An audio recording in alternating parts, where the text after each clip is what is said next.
Welcome dito sa may Agkapita Coffee Shop. Dito po yan sa may Mga Tarem, Pangasinan. Dito sa Daang Bakal, sa ano pala yun, sa Antipolo.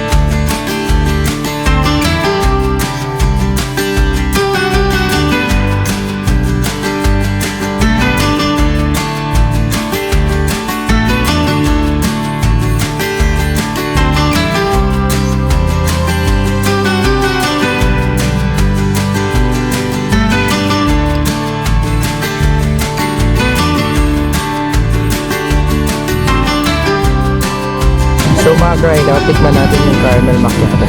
Unang napansin ko sa kanya, masabaw na siya. Lasa mo sa kanya para siyang lechon eh.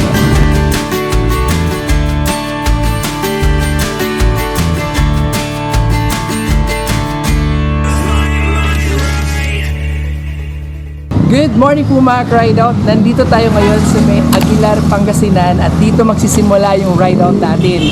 Pupuntahan natin yung isa sa pinakasikat na coffee shop dito na nasa gitna ng rice field. Tama mga ride out, nasa gitna siya ng palayan, kaya naman sobrang excited na ako dahil babiking natin siya mula dito hanggang dun sa may rice field. Tara, let's go mga ride out!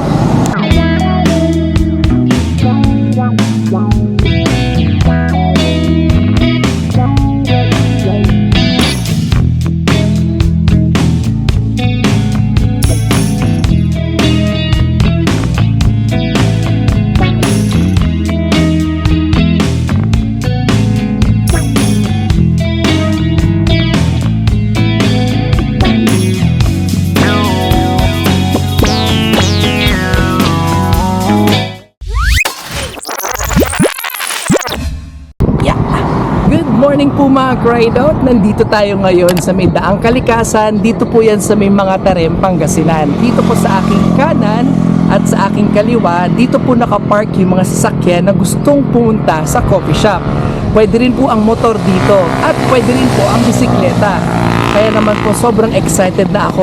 Pero bago yan, may papakita muna ako sa inyo. Nakikita nyo ba ito mga ride out? Itong tulay na to, yan yung Kawayan. Kailangan muna nating dumaan dyan para makapunta tayo dun sa coffee shop. Kaya naman mga ride out, tara samahan nyo ako at excited na ako mapuntahan yung coffee shop dito. Ang gamit natin ngayon ay cleats. Pwede siya dito sa Kawayan na tulay. Yung tulay dito nila mga ride out, made of kawayan siya. May hawakan siya dito sa kanan pero sa left side wala. Tapos yung mga taas niya baka hanggang lagpas tuhod mula dun sa may rice field. Ito siya. Medyo ingat lang lalo na yung mga ride out natin na mag-heels at yung mga ride out po natin na mga senior citizen and then yung mga PWD. Medyo challenging po yung pagpasok mismo dito sa may rice field ng coffee shop. Pero dito pa lang ang ganda na oh. Yan po yung Daang Kalikasan Mountains mga ride out. Kung napanood nyo na po yung aking Maliko ride, dito po rin yan sa may Pangasinan. Halos ganyan po yung inahon ko na kabundukan nung nasa may Maliko po ako. Mga ka-ride out, nandito na tayo ngayon sa rice field dito sa may kalagitnaan at nandito tayo ngayon sa Agkapita Coffee Shop. Dito po yan sa may Mga Tarem, Pangasinan. Nakatayo ako ngayon mismo dito sa may tulay nila kasi ito yung pinaka bridge para makapunta ka dito sa coffee shop mula dun sa may Daang Kalikasan Road. Sa tingin ko kung bakit sila naglagay ng tulay dito, it's because kapag malambot yung lupa, mas maganda yung meron kang maaapakan na tulay. Check muna natin yung facilities nila sa labas para mas makita natin kung anong kagandahan, anong functions nito, ano yung mga pwede natin gawin dito sa may coffee shop at kung talaga nga naman ba na ma-chill at ma-relax tayo. Tara, pasukin na natin ang coffee shop na to.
Mga ride out, nandito tayo ngayon sa labas ng Agkapita Coffee Shop.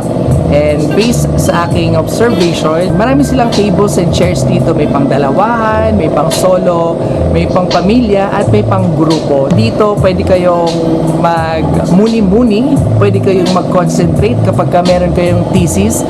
At kapag ka broken-hearted naman kayo, ay malaya ninyong makikita ang tanawin dito mga ka-ride out. Sa palagay ko rin po ay mag-enjoy kayo dito dahil they can accommodate big events. May maganda silang flooring kasi tingnan nyo, yung flooring nila dito, okay, sementado siya. Kung sa tingin nyo po, mahirapan kayo na baka sa gitna ng rice field, ala, maputik dyan, ala, malambot ang lupa, lulubog ako. Hindi.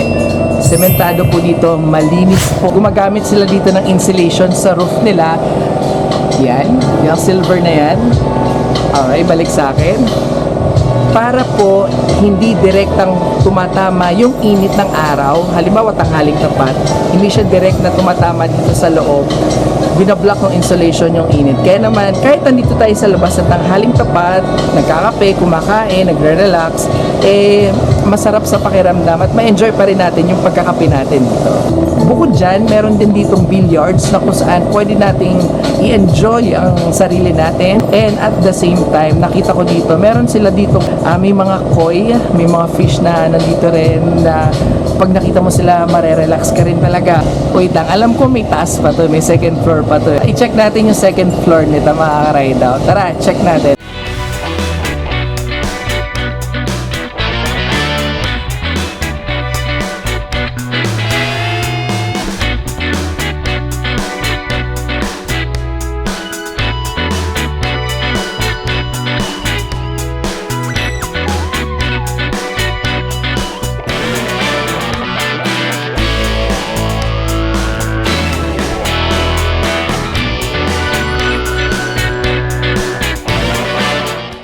So mga ride out, ito yung second floor nila.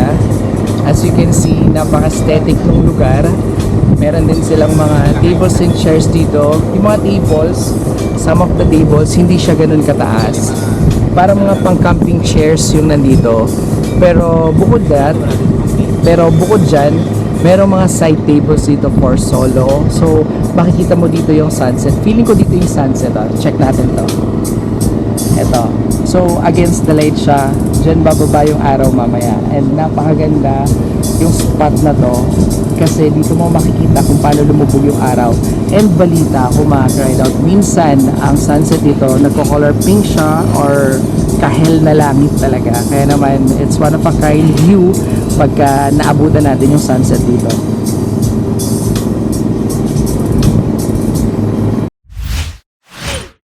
There you go mga ride out. So nakita na natin yung labas ng coffee shop. Nakita na rin natin yung second floor ng coffee shop. At ngayon, nandito tayo ngayon sa loob mismo ng coffee shop. Pagpasok ko kanina, may mga glass doors. Okay? And then may mga glass window. Feeling ko ang purpose doon kasi para mas makita mo yung kapaligiran ng rice field. At the same time, makita mo yung sunset kapag dapat hapon na kung tawagin nila. And then, ang maganda dito mga ride out, dito sa loob ng coffee shop, air-condition siya. Pero, meron ding mga electric fan. Okay? And then, ang maganda pa dito mga ride out, yung tables and chairs nila, meron ditong pang dalawahan, pang tatluhan, pang big families or big number of people. Pwede kayong mag-meeting dito, pwede kayong mag-aral dito. Pwede nyo gawin yung mga things na gusto nyo mas makakapag-concentrate kayo. Mataas yung ceiling nila dito mga ride out. Meron din silang ilaw dito talaga na mas magiging aesthetic yung design ng pagkakape nyo. Pero bukod dyan, meron ditong mga water, meron ditong mga tissue, naka-separate na sila dun sa counter. And then meron ditong charging station mga ride out. Meron ditong wifi. Pets are allowed. Pag nakita mo na mismo yung pinaka-counter, may isang malaking agkapita doon sa may counter. Makikita mo kung gaano ka-open, ka-welcome, ka-warm yung coffee shop na to. Na talaga nga namang sabi ko sa inyo, babalik-balikan nyo. Napaka-convenient ng lugar kasi kahit sabi mong nasa rice field siya, gumawa sila ng way para yung tao pumunta dito and para mas ma-feel ng mga biyahero na welcome sila dito. Pero meron akong nasa isip kung ano nga ba ibig sabihin ng Agkapita at bakit nga ba dito sa rice field itinayo ang Agkapita. Bago yan, right at this moment, medyo nagugutom na ako. Kaya gusto kong matikman yung kanilang mga specialty na inumin at mga pagkain.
So mga ka-ride out, hindi kompleto yung pag-explore natin ng isang lugar kapag hindi natin natitikman yung kanilang mga produkto, which is yung kanilang pagkain. Nag-order tayo na caramel macchiato na ice. Try din natin yung kanilang mango matcha. Masarap yung caramel macchiato nila. So basically, based sa mga experience ko sa mga coffee shop sa Rizal, which is kasi ang Rizal is kilala sa mga coffee shop dahil sa mga magagandang tanawin nila doon. Dahil syempre pagka nagbabike tayo, mga view mountains yung isa sa nakakapagpapunta sa atin doon. At the same time, yung mga coffee shop din doon. Sa coffee shop, halos ka-price niya yung mga kape sa Rizal. Pagdating sa taste, hindi siya sobrang tamis, pero hindi rin siya sobrang tapang. Kasi yung caramel macchiato na mga nilalasahan ko, malalasahan mo yung pagka-caramel, nagbibigay emphasis yung kanyang caffeine, pero ito, hindi masyado. Hindi siya ganoon katapang. Marami siyang ice, pero not bad for 170 pesos na caramel macchiato. Yung presentation niya nasa cup, tapos merong cover and then may straw. Yung ibang coffee shop kasi cup lang tsaka cover, hindi na sila nagpo-provide ng straw. Let's check naman yung macchiato nila. Actually hindi ako fan ng macchiato Meron ako isang natikman na caramel macchiato na masarap, pero nakalimutan ko na kung saan coffee shop yun. Pero taste test natin, unang napansin ko sa kanya masabaw na siya. Okay, siguro dahil natunaw na yung yelo. May kasama siyang mangga. Mango matcha siya. Mas nalalasahan ko yung mango kaysa sa matcha. Meron din siya mga bits ng mango. Totoong mango talaga. This cost 170 pesos din. Same siya ng packaging. Naka-cup siya, may cover, tapos may straw. Ang lamig. Kung titignan mo nga siya, para siyang avocado diba? Masarap siya. Actually, mas more on mango yung flavor na nalalasahan ko sa kanya.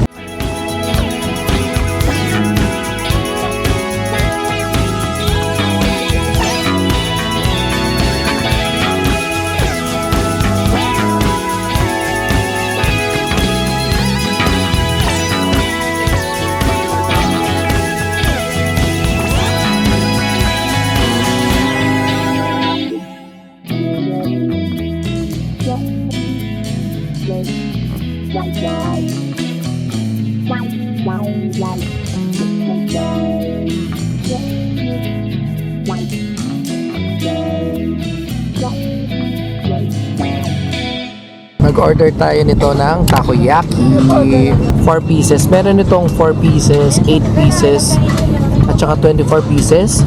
Tikman natin. Kaya mo siya sa isang bite, pero may pagka-spicy yung sauce niya.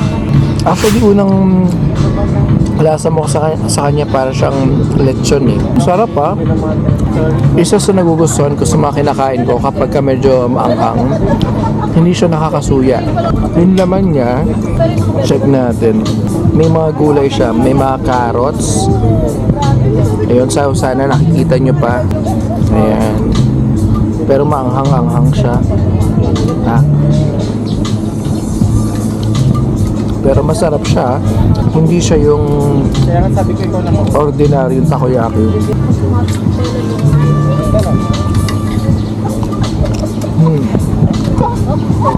Nagustuhan ko yung takoyaki. Tapos nag-order din tayo ng pizza. Hawaiian nila. Siguro mga maliit lang siya. Baka mga ganyan lang kalaki. It's 99 pesos. Ganito lang kaliit yung first slice niya. Ready-made na yung pizza niya, iinit na lang. Okay naman yung toppings niya, yung cheese, yung ham. Pero makapal yung bread niya. Hindi ako kasi kumakain ng part na to. Kasi itong slice masarap naman yung pizza pero parang ordinary lang. Iba pa rin yung mga branded na pizza na kilala natin. Let's rate mga ka-ride out yung mga food natin. So for the coffee, 7 out of 10. Yung matcha, 6.5 out of 10. Yung takoyaki, 8.5 out of 10. Tapos yung pizza, mga 6.5 out of 10. Nakabusog naman din siya.